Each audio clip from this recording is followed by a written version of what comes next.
11/2/2024 आजचा वार रविवार स्काउट गाईड कप बुलबुल या मेळाव्याअंतर्गत वृंदावन अम्युनिटी पार्क साई नंदनवन म्हणून लातूर जिल्ह्यामध्ये नव्हे तर मराठवाड्यामध्ये एक चांगलं पर्यटन स्थळ जाधव बंधूंनी विकसित केलेलं आहे।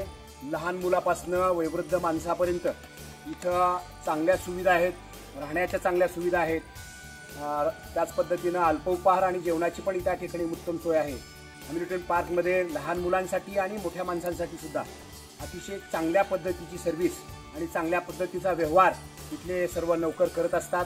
आणि निश्चित स्वरूपामध्ये मराठवाड्यातच नाही तर पश्चिम महाराष्ट्र, विदर्भ आणि आपल्या कर्नाटकमधून सुद्धा या ठिकाणी अनेक सहलींनी व्हिजिट दिलेली आहे।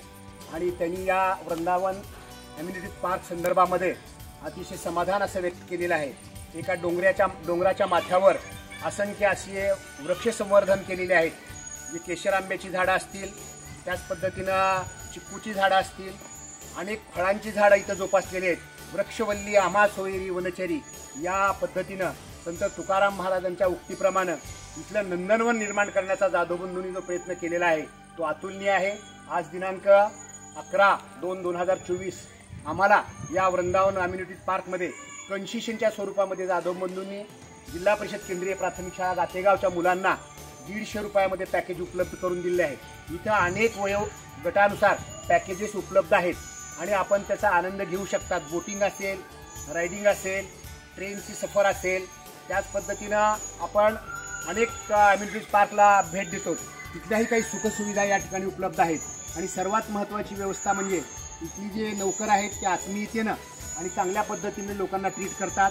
इथं सत्यसाई बाबांचं स्थापन केलेलं मंदिर पण आहे, शिवालय आहे आणि त्याच पद्धतीने श्रीकृष्णाची मूर्ती आहे, अतिशय विलोभनीय अशी मूर्ती आहे। निसर्गाच्या सानिध्यामध्ये जर मराठवाड्यामध्ये कुठं राहायचं असेल 1-2-3 दिवस तर निश्चित स्वरूपामध्ये न्यू कपल असतील किंवा त्याच पद्धतीने शाळेच्या सहली असतील किंवा कौटुंबिक सहल असेल किंवा विरंगुळा असेल 1-2 दिवसाचा तर निश्चित स्वरूपामध्ये मी मराठवाड्यामध्ये वृंदावन अम्युनिटी पार्क साई नंदनवन हे निश्चित नाव सांगेन। धन्यवाद।